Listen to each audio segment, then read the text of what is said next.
Punta sa, ayan, ito si Uya lang. Mga kaibigan. Mama ni Aramina ninyo, mga kaibigan. So, baskog pa kaayo. Handa! Laag! Jesus. Inoo ko. Ha? Ito na kami kilaon. Ginagawin magkakit. Yan si Uya, mga kaibigan. So yan, mga kaibigan, latest update sa ganap namin sa Sunday. Dito po kami sa bahay ni Pastor, nagchika-chika, and then ayan si Aramina ninyo dyan sa labas, mga kaibigan. Sobrang lakas ng busis ni Mama. So mayroon kaming sutanghon dito. Yung binili ko, mga kaibigan, medyo matagal-tagal na to, kaya sabi ko kay Star Gian na i-ano na lang namin siya, ilagay na lang namin siya sa manok. Pero dali raman po din sutanghon di, mabukalan ni siya, tama-tama po daw, paghuluto sa manok pwede na siya para di siya lalagay namin yung sutanghon. Masarap kasi ito, mga kaibigan, kaysa sa bihon. Medyo mahal nga lang, pero okay na din, mga kaibigan, kasi gusto ko sana siya i-ano sa ng adobo ba, kanya isagol. Pero gapon siya pansit. Pero hindi ko na siya na ano, mga kaibigan, kasi wala na tayong karne. So isagol lang namo siya sa sinabaw. Kami dito, so si Pastor lang yung nag-prepare ng chicken. Wala na siyang hindi na siya natulungan kasi sa Dudong Junjun ninyo nagpainom ng tubig ng baboy doon sa baba. Ayan. Thank you sa libreng paniud to. Meron ng lamas dito, mga kaibigan. So meron kaming kasamahan dito sa labas. Dito sila. So tapos na kami nag-coffee. Coffee na kami dito sa labas, and inano ko na yung mga baso. Pinasok ko na doon. So babalik na din natin to dito sa loob, yung mga gamit ni Sister Gian. Ayan. Tapos ngayong 11 po, mga kaibigan, punta po kami sa San Francisco kasi birthday po ng district pastor namin sa Agusan Mars, mga kaibigan, Agusan del Sur. Si Pastor Almi Villa po doon sa San Francisco. Punta po kami doon. Ayan, back to house na, mga kaibigan. Bihis na tayo. Tapos na kami nagsimba, and thank you so much kay Pastor Jerome sa libreng ulam, mga kaibigan. Yun kami nakakain sa kanila, and then nag-ano na lang din ako ng sutanghon para yung manok na niluto nila, mga kaibigan. Maakudan kami kasi meron pa ako nilagay na sutanghon. Yan, kanina, mga kaibigan, sobra akong naawa kay Biana na babae. Kasi grabe yung iyak ni Mama, mga kaibigan, dito sa akin kanina morning. Pinuntahan niya ako dito, nagpalabas siya ng sakit ng loob or mga problema, mga kaibigan, na naranasan din ni Mama, mga kaibigan. So, mawawala yung, mga kaibigan, mga problema na na-stress yung mga parents natin dahil sa mga sa mga kapatid natin. Like sa mama ko, mga kaibigan, si Junior, yung kapatid ko na bunso namin, sobra talaga yung badlungon kay, mga kaibigan, kay mama ko. Kaya like sa akin, or like kay Ate Ding, kay Ate Ha, kay Ate Maninay. So, na-stress din kami, mga kaibigan, pag pinagsabihan din namin sila or si mama ko na ganun-ganun, ganyan. Kasi si Junior, mga kaibigan, sa sobrang kulit noon, and then nag-a-apply na siya ng mga bisyo. Sabihan ko na nga si mama, mga kaibigan. Pero naano ko din na hindi din yung tama. So, pinagsabihan ko din si mama na patigilin mo na yun pag-aral kasi baka hindi na yan hindi yan aral na mabuti kasi nagbabarkada na, nagbibisyo na, ganun, mga kaibigan, yung sinasabi ko kay mama ko. Kaya, pero si mama, mga kaibigan, patuloy pa rin siya. Patuloy niya pa rin pinapa-school kahit wala si mamang income. Kahit lang si mama yung sa kanila, nagsuporta yung kapatid ko na si Bubong. Siya yung nagsuporta sa kapatid ko din. Kaya, ayun, nag-aral pa rin yung kapatid ko, pero ginaguide pa rin namin si mama. And then pinagsasabihan din ko yung kapatid ko, mga kaibigan, na dapat mag-aral siya or magrespeto siya kung ano yung mga kailangan ni mama na isabi sa kanya, respetuhin niya. Lalong-lalo na din si Ate Maninay, mga kaibigan, kay Janjan. Lang sobra si Ate Maninay, si Ate Ha, at saka si mama, mga kaibigan. Sa sitwasyon ni Janjan talaga na nag-a-apply si Janjan na dapat, mga kaibigan, alagaan natin yung mga mga katawan, lalong-lalo na sa kanila na mga bata pa sila. Ang dami pa nilang magagawa. Hindi, sana na lang, mga kaibigan, lahat ng mga young pupukus sa ano mga kaibigan, sa pagsimba or pag-serve sa ating Panginoon. Yun yung pinakamabuting gawin mga kaibigan as a young. Kasi ako sa noon mga kaibigan, na 12 years old pa lang po ako, nabata na po talaga ako sa pagsimba or pag-serve kay God. Kaya yung mga ano mga kaibigan, yung mga ganap sa mundo mga kaibigan, na mga inom-inom, ganun mga kaibigan, or mga party-party, wala po talaga, hindi po ako naka-experience hanggang 17 po ako. 12 to 17 mga kaibigan, hindi po ako naka-apply, focus po ako sa hanggang first year high school lang po ako, and then nag-work na ako mga kaibigan, and then binuhay, sinuportahan ko si mama kasi nga wala na kaming tatay noon. Ako na mismo mga kaibigan, or kami magkakapatid, tulong-tulungan sa pagbuhay kay mama mga kaibigan, hindi sa mga kapatid ko. Tapos ngayon na lumalaki na sila mga kaibigan, sila na naman yung nagsuporta kay mama, and then lalong-lalo na kami na mayroon na kami mga sariling pamilya, kaya sila na din. Kaya yung ika-advise ko lang talaga mga kaibigan sa mga yang ngayon na like kay Janjan, like sa kapatid ko na si Junior, gusto ko sana mga kaibigan na yung life nila, i-focus nila kay God. Kasi kung dito lang sa mundo, walang ibang makukuha mga kaibigan sa pag-iinom, kundi ano lang talaga mga kaibigan, sakit lang sa katawan, and then makahanap ka pa ng trouble. Kaya ayun yung gusto nila ati Maninay kay Janjan mga kaibigan, na iserve niya yung life niya, i-focus niya yung life niya kay God. Kasi super, mga kaibigan, ano na si Janjan ba? Yung napaka-blessed niya na mayroon siyang ati Maninay, mayroon siyang ati Hak, mayroon siyang mama na ganyan siya ka-love, and lalong-lalo na kumpleto pa po yung pamilya niya na nagsusuporta sa kanya. Kaya super blessed si Janjan. Naintindihan naman namin mga kaibigan yung sitwasyon. Ganyan naman talaga sa lahat ng pamilya. Mayroon talagang mga batang, mga kaibigan, pasakit talaga sa ulo, and problema talaga like kay Junior namin mga kaibigan. So, stress din si mama ko, and then stress din kami na magkakapatid na ang pagtatawag yun sila manang sa akin na ganun daw si Junior, ganun daw. So, nasasaktan din ako mga kaibigan kasi nasasaktan si mama. Yung panahon nga mga kaibigan na hindi nakauwi si Junior, hindi ko siguro to na-update sa inyo, yung kapatid ko, nag-school daw siya mga kaibigan. Tapos si mama nag-alala kasi hindi daw nakauwi. Nag-school tapos hindi nakauwi mga kaibigan, na anuhan na lang, naabutan na lang ng umaga. Tapos si mama ko daw mga kaibigan, hindi daw masyado nakatulog. Sabi ng mga ate ko, kaya nag-alala ako mga kaibigan. Yun, nagalit ako kay Junior. Nagsabihan ko, or si mama din na, bakit? Grabe talaga yan na bata, ganun-ganun. Bakit hindi siya nagrespeto sa'yo? Hindi man lang nag-ano. Pero, nag-ano pala mga kaibigan, nag-chat pala. Pero late nila nabasa. Kaya si mama, ayun, nabilar si mama sa pag-antay, kung uwi ba or hindi. Or ano na yung mga iniisip ni mama mga kaibigan. Kasi alam nyo naman ngayon yung sitwasyon natin sa panahon natin mga kaibigan. Ang dami ng patayan or ano man mga kaibigan. Kaya nag-alala talaga sobra si mama. So, ganun din yung si mama Arami ng mga kaibigan. Sobrang iyak niya talaga dito sa akin kanina. So, inano ko lang din si mama, initindi ko na lang din na para din malabas niya mga kaibigan yung sa loobin niya mga kaibigan. Kaya makakakuha talaga ng yung pag-iyak talaga natin mga kaibigan.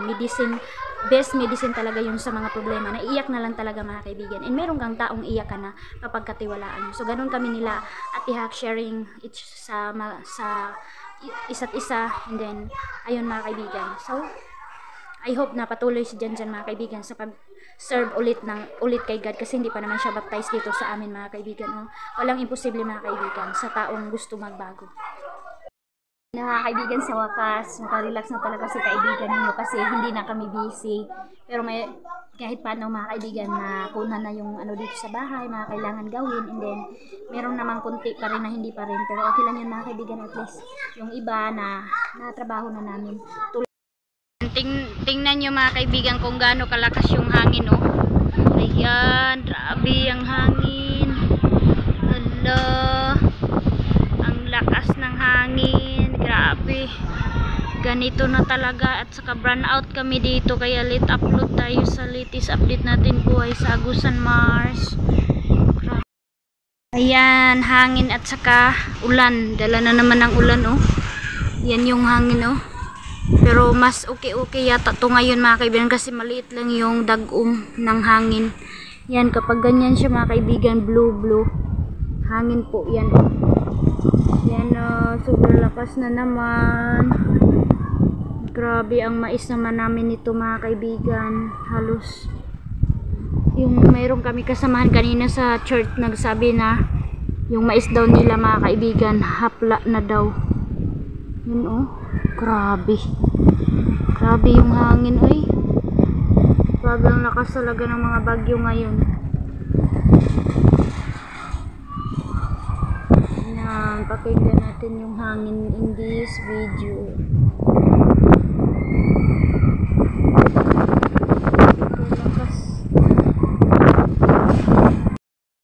namin mga kaibigan kapag super lakas ang hangin. Nag-ano siya mga kaibigan ba, yung bang pag super lakas yung hangin, nanginginig yung mga kabataan. Oh, grabe ang dagom, oh. Ay, Diyos ko, Lord. Ayan, grabe ka dagom sa kalangitan, oh. Olo. Sayang yung mga mais. Super dagom, oh. Ano? Naku, nangingitim na talaga. Sobrang lakas ng mga kidlat, dalugdog. So yan mga kaibigan, good morning. Maaga ako gumising kanina kasi nagwalis-walis ako dyan sa baba. And then, dito. Linis tayo mga kaibigan dito sa kusina. Ito yung always ginawa ko pag gising ko mga kaibigan. Chine-check ko talaga yung mga lagayan ko like ganito. Chine-check ko siya mga kaibigan kung mayroon bang tae ng mga lizard. Kasi, mayroon talaga siya mga kaibigan. And then, kailangan ko siya always linisan yung mga nakalagay. Kaya, pinupunasan ko siya. Kasi always dito abog mga kaibigan. Marami kasing alikabok kaya pinupunasan ko talaga siya. Always yung mga lagayan kasi meron talagang mga ano, ang laman ng ginamos ko. Yan, yung lagayan natin ng tuyo. Saka suka meron pa. Yan, tapos ganyan siya, oh, meron siyang dumi. Ano siya mga kaibigan ba? Kailangan siyang punasan. Saka dito merong mga alikabok. Kailangan ko din siyang anuhan. Kailangan ko siyang punasan. Yan.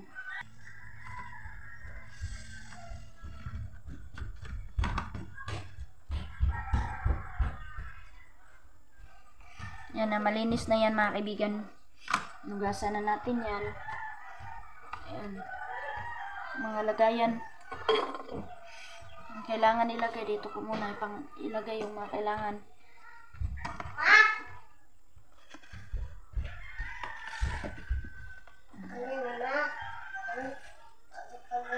Ahos ko mga kaibigan.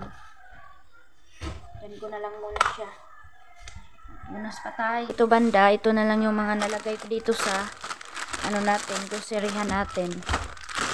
Lagay ng grocery. Ayan na lang yung mga sabon. At saka ganyan na lang. Wala na po kayong makita ng mga noodles or mga can dito ngayon sa update ko. Ayan. Kasi paubos na siya. Malinis na dyan banda. Nakunan ko na ng mga alikabok at saka punasan na natin yung mga lagayan ko ng mga gamit. Na ako dito banda kasi gabi mga kaibigan hindi na ako magus ng plato kagabi.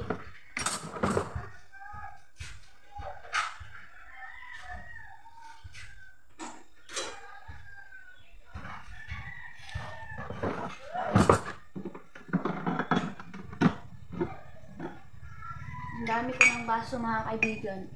Dahil sa pabigay ni Miss B, nakabili ako ng mga baso. So, dito ko na lang sila lahat nilalagay, oh. Ayan.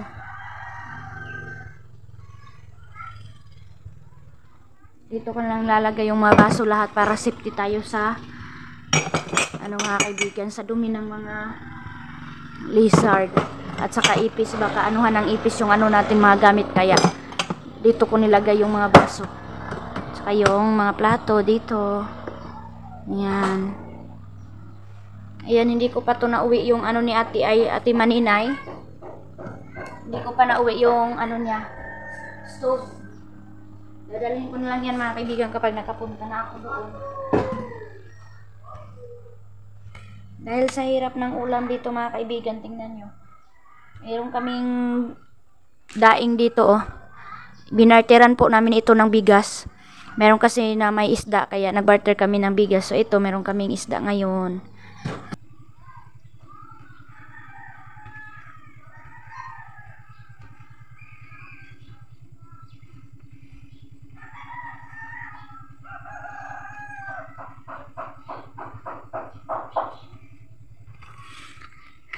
Sa ayan mga kaibigan, sa sobrang lawak nitong ano ko, yung tiles mga kaibigan, minsan nahihirapan ako magpuno sa sobrang layo. Hindi ko na halos maabot kasi maliit lang yung ano natin, kamay. Ayan, malinis na.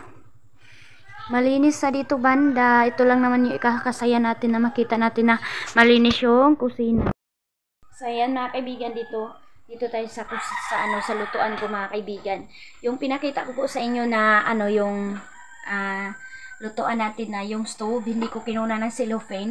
Pero sa ngayon mga kaibigan, kinunan ko na siya kasi nasusunog talaga siya. Naanuhan talaga siya ng apoy, lalong-lalo na mga kaibigan kapag mahangin. Naanuhan siya ng apoy. Tinalian ko yung mga aso namin mga kaibigan. Kailangan marami na kaming saing na kanin. Tapos alam niyo naman yung mga aso, ang lakas kumain. Halos tao na talaga yung kinakain.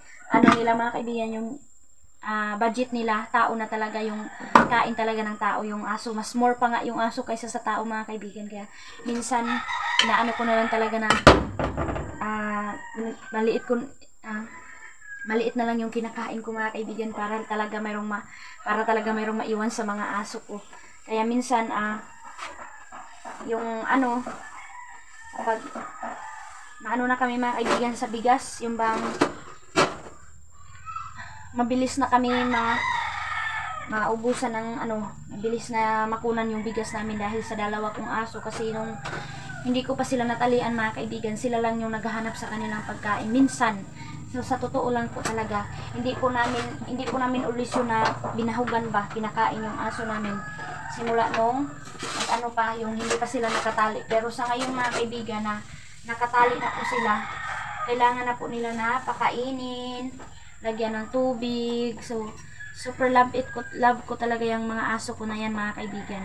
Kaya dito ako ngayon, nagpunas ako dito sa stove natin. Ayan, ito po yung sinasabi ko Kaya naabutan siya mga kaibigan na talaga ng apoy. Kaya ayan, mayroong nakalagay dito sa aluminum natin. Hindi nito mga kaibigan na stove ko, parang same lang yung binili ni Ate Dok sa akin na madali lang po nasira kasi stainless lang siya. Manipis lang siya mga kaibigan, parang yero lang mga kaibigan. Mabilis lang nataya yung niya, ganito niya. Pero yung kay Ate Maninay mga kaibigan, super tibay. Hindi ko na kasi siya na-check mga kaibigan, kapag ganito pala yung kulay, murahin lang talaga to. And yung kay Ate Maninay, black yung color, hindi makapal. Pero ito mga kaibigan, manipis. Pero okay lang, natin mga kaibigan, yung dala experience na natin yun na kapag bibili tayo ng stove, hindi ganito kasi madali lang siya magtaya. Or madali lang to masira kasi sobrang nipis niya. Ayan, kailangan muna ako magpunas para makaluto tayo ng breakfast namin. So, dalawa tong punas ko mga kaibigan. Meron akong pangpunas dito. And then, hinati ko kasi to mga kaibigan. Panyo to ba? Towel to siya. Pero hinati ko kasi maganda siya ipunas sa mga kailangan punasan. Ayan. Ayun, masaya na. Palagi po umiiyak si mga kaibigan, si Lakas. Si Lakas po yung makulit. Iyak talaga siya ng iyak kapag gabi mga kaibigan. Gusto niya gusto niya kuha ng tali niya. Pero hindi ko siya pwede kunan ng tali kasi siya yung napakaingay or siya yung malakas tumahol mga kaibigan. Kaya natakot ako na mayroon kasing mga bata dito sa neighbors namin. Meron kaming neighbors na mayroong mga bata. Kaya yun yung way ko mga kaibigan na itali ko na yung aso ko kasi sila dumadaan dito sa bahay, minsan tumatakbo, and then yung aso ko nandito sa ilalim, yung hindi pa sila natalian. Kaya nangangamba ako mga kaibigan na baka sila ba, yung bang makurat sila mga kaibigan sa mga takbo ng mga bata, baka kagatin ng dalawa kong aso kasi sila kasi siya yung tumatahol, and then nagre-reserva talaga si Pugi, yung bang din mga kaibigan, todo respect talaga yan si Pugi mga kaibigan kapag mayroong tinatahol si Lakas. Kaya natatakot din ako mga kaibigan kasi hindi pa yun na-inject yung mga aso ko, kasi yung pag-inject dito mga kaibigan wala kami. Kaya sana pag-inject mga kaibigan ng mga aso, sana mapa-injectan ko yung mga aso ko. So, ito yung update natin this morning. Baba tayo ngayon, baba ako doon mamaya kasi magwalis-walis ako doon, and then kailangan ko walisin yung mga nila ng mga aso ko. Papakita ko sa inyo kung ano yung mga posisyon nila doon sa ilalim ng bahay. Ayan, walis-walis naman tayo dito sa sala at saka nagulo yung mga ng sofa kasi si King dyan kagabi mga kaibigan lalaro, and then diyan siya natutulog.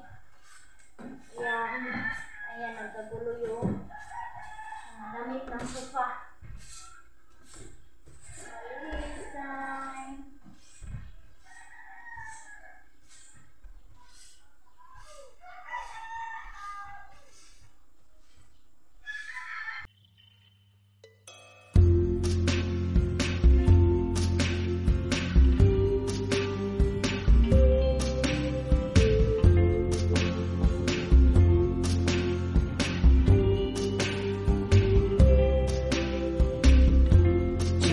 Tonight, I opened up my eyes. Tonight, I'm wide awake and I'm breaking into. I can't make it. So will you save my life? Tonight, I'm talking in my sleep, and I'm tired of feeling like a secret I can keep. I'm